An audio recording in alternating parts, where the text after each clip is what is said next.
오늘 얘기할 성공 사례는 불법 촬영물 시청 소지에 대해서 이야기하려고 해. 불법 촬영물 안 그래도 법도 개정됐잖아요, 이번에. 처벌도 굉장히 많이 세졌고, 이게 사실 굉장히 짧은 시간에 형량이 굉장히 많이 올라간 사안이기도 하고, 몇 년 전까지만 하더라도 사실 불법 촬영물의 시청은 처벌하지 않았어. 아, 그래요? 그냥 흔한 야동 뭐 이런 인식이었을까요? 그치, 뭐 야동이 사실 야한 동영상의 줄임말이고, 불법 촬영물과 그렇지 않은 음란물의 차이는 허가를 받았느냐 그렇지 않았느냐의 차이라고 봐야 될 거야. 그 당시만 하더라도 리벤지 포르노니 몰카니 이런 것들은 똑같이 피해자가 존재하고 피해자의 고통과 아픔은 동일했겠지만 인식의 차이였겠지. 그쵸. 이제 사람들이 그거를 얼마나 문제로서 인식을 하느냐 그렇지 못하느냐 차이인데, 그 기점이 N번방 박사방 사건을 알지라고 물어보는 것도 웃겨, 그치? 모르면 간첩이죠. N번방 박사방 뭐 윤드로저, 그 다음에 최근에 난리난 딥페이크 뭐 이렇게까지 쭉쭉쭉 오면서 디지털 성범죄라는 범위의 성범죄가 굉장히 큰 이슈로서 대두되면서 우리가 이 디지털 성범죄에 대해서 너무 처벌이 약하다, 이 공백 상태가 굉장히 많이 이슈가 됐지. 그래서 좀 부랴부랴 최근에 들어서도 형량도 그렇고 처벌도 굉장히 높아지고 있는 추세야.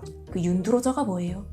그 윤드로, 물론 이제 사람 이름은 아니고, 윤드로저를 설명하려면 혹시 원피스 봤어? 아이, 그럼요. 이제 해적왕이 꿈을 찾는 그 만화에서 나오는 유명한 등장인물 골드로저라고 있어. 아, 설마. 이 골드로저가 죽기 전에 그 명대사를 남기지. 세상 모든 보물을 그곳에 숨겨놓고 왔다 하고 죽잖아. 그 뭐 세상 모든 야동을 거기에 두고 왔다 이런 건가요? 이게 사실 그렇게 위트 있게 얘기할 만한 사안은 아닌데, 이게 뭐가 가장 큰 문제가 되었냐면, 그런 야동이 어떻게 제작이 되었느냐. 잘은 모르겠지만 윤도르자라는 사람이 굉장히 좀 뭐 얼굴도 반반하고 말도 잘하고 좀 사람이 좀 그 매력이 있었나 봐. 그러니까 굉장히 많은 여성과 그런 성관계를 했겠지. 근데 이제 그런 성관계를 하면서 그 몰카를 찍어서 보관하는 거에 그치지 않고, 그 여성들의 신상, 뭐 이름, 주민번호, 핸드폰 번호, 일상 사진, 카카오톡 등등 알 수 있는 모든 개인정보들을 같이 취합해서 그거를 다크웹이라고 하지. 네. 그 어둠의 인터넷에 이제 다 뿌린 거야.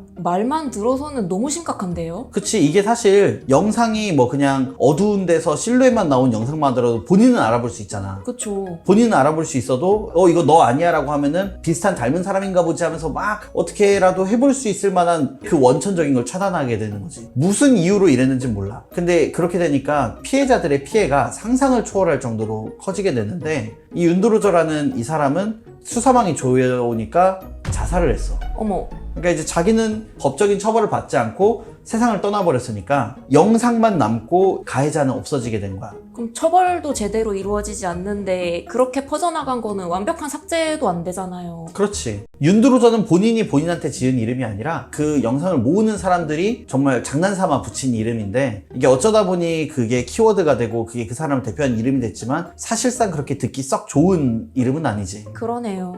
아까 얘기했던 것처럼 단순히 영상뿐만이 아니라 자기의 신상과 모든 것들이 공개된 상태에서 유포가 됐으니 피해자의 피해는 굉장히 상상할 수 없을 정도로 크겠지. 근데 이제 그거를 가해한 사람은 처벌을 피해서 사망을 했으니 이 분노와 이 피해를 달랠 길은 없는 굉장히 큰 사건이 된 거야.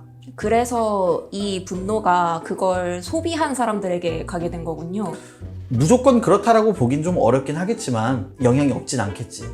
그래서 이거는 신상이 유포가 된 거기 때문에 더 이상 확대가 되면 안 되잖아. 그쵸. 더 이상 다른 인터넷이든 다른 사람들에게든 확대가 되면 이 피해자들은 살 수가 없기 때문에 다른 영상들보다 더 수사를 집중해가지고 더 우선할 수밖에 없군요. 피해를 늘리지 않기 위해서 굉장히 수사력을 많이 동원해가지고 처벌을 하고 있어.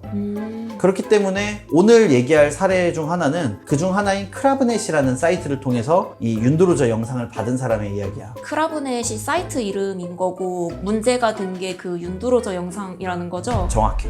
이 사람은 그 크라브넷이라는 사이트에서 포인트를 이용해서 윤드로저 영상을 결제를 했어. 불법 영화 받듯이. 뭐 P2P 사이트 뭐 그런 느낌으로 보면 될 것 같긴 한데, 근데 이제 크라브넷이라는 사이트가 수사망에 오르고 서버가 압수되고 하면서 영상을 받았던 사람들이 전부 입건이 된 거야. 다? 꽤 많이, 그리고 아직까지도 압수수색이 계속 이루어지고 있는 걸로 봐서는 아직 수사가 끝나진 않은 것으로 보여. 대단하네요. 그만큼 사실 피의자들이 많이 있다는 얘기일 거고, 그만큼 그 크라브넷이라는 사이트가 일반인들에게 많이 노출된 사이트라는 이야기가 될 수도 있겠지. 아직 수사 안 받고 남아있는 사람들도 많겠네요. 내 생각에는 아직 좀 더 있지 않을까 싶기는 해. 몇 년 전에는 시청으로 처벌을 받지 않았어. 그렇기 때문에 야동을 보는 사람들, 불철물을 보는 사람들은 이거에 대한 경각심이 아직은 적은 사람들이 많아. 이게 뭐라고라는 생각을 하는 사람들이 많기 때문에 정말 아무런 죄의식을 갖지 않고 그 영상을 소비를 한 거지. 지금도 그런데 그땐 더 했겠죠. 그치? 이제 그걸 갖고 뒤늦게 지금 몇 년이 지나서도 압수수색을 당하는 경우가 있으니까, 우리가 오늘 얘기할 이 의뢰인도 어느 날 불시에 압수수색을 당했어. 집에 있는데 갑자기 경찰이 쳐들어와가지고 영장을 내밀면서 압수수색을 하니까 이분도 나중에는 알았다고 해. 윤드로저 사건이 굉장히 큰 사건이고, 이게 다른 영상들보다 더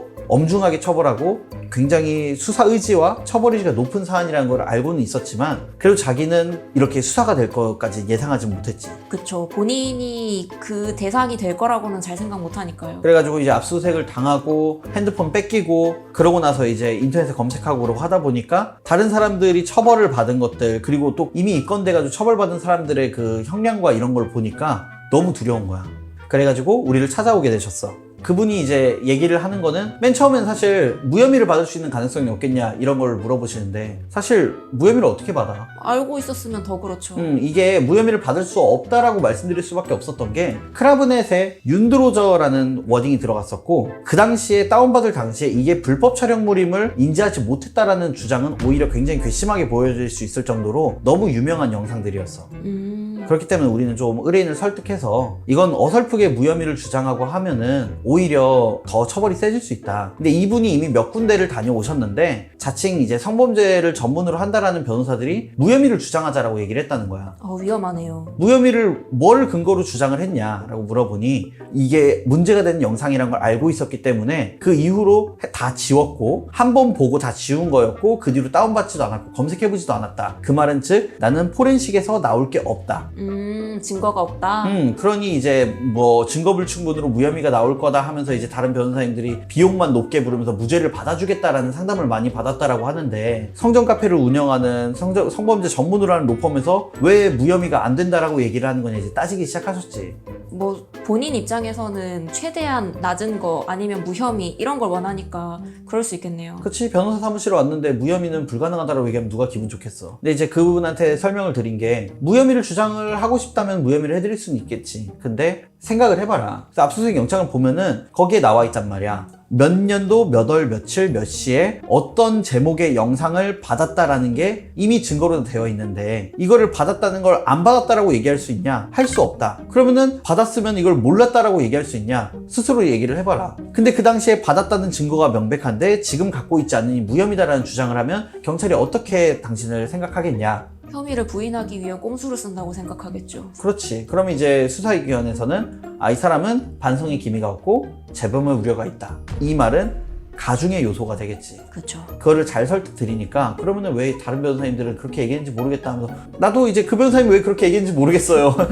그 얘기하면서 투임을 했지. 설득이 되셨고 그거에 납득을 하시고 이제 사건 진행을 했어. 그러면서 이제 우리는 무죄 주장이 아니니까 양형에 굉장히 집중을 해야 되는 상황이고, 그래서 우리야 양형에 대한 것들이야 크라브넷이 이분이 처음이 아니고, 불법 촬영물에 대한 것도 우리는 특히 디지털 성범죄에 특화된 이 매뉴얼이 있으니까 많은 도움을 받으셔가지고 어쨌든 결국 끝내는 기소유예를 받으셨어. 다 잘 끝났네요. 최고의 결과 아닌가요? 혐의를 인정하는 거에서는? 그치, 사실 이제 수사기관에서는 포렌식에서 뭐가 안 나오니까 오히려 더 추궁하는 것도 있었고, 이슈가 된 사건이니까 기소유예를 준다는 게, 선처를 해준다는 거에서 좀 부담감을 느끼셨던 부분도 분명히 있었을 건데, 그래도 많은 의견서와 변론과 여러 가지 이제 참작 요소들로 인해서 좀 최고의 결과를 받을 수 있었고, 사실 우리가 진행했던 사건 중에 기소유예가 안 나온 사건들이 드물긴 해. 그건 그래요. 그렇게 해서 처벌을 면하신 다음에 일상으로 돌아가셨지. 잘 끝나서 정말 다행인데, 사실 이런 사건들이 압수수색이 오잖아요. 그렇지. 근데 압수수색이라는 게 뭐 미리 예고를 하고 오는 것도 아니고, 그냥 갑자기 똑똑똑 하더니 영장 보여주면서 경찰입니다 이래버리는데, 그걸 어떻게 미리 좀 어떻게 할 수 있는 방법이 없나요? 그런 상담이 많이 들어오니까 지금 물어보는 거잖아, 그치? 맞아요. 정말 많이 들어오고 있어요. 근데 내가 이제 그 상담이 오는 상담자님들한테도 계속 얘기를 하는 건데, 결론적으로 말하면 압수수색, 입건, 사건화를 막을 수 있는 방법은 없어. 저도 그렇게 답변 드리긴 해요. 왜냐면은 그거는 우리가 우리 임의로 수사권을 제한할 수 있다라는 말밖에 안 되는 거거든.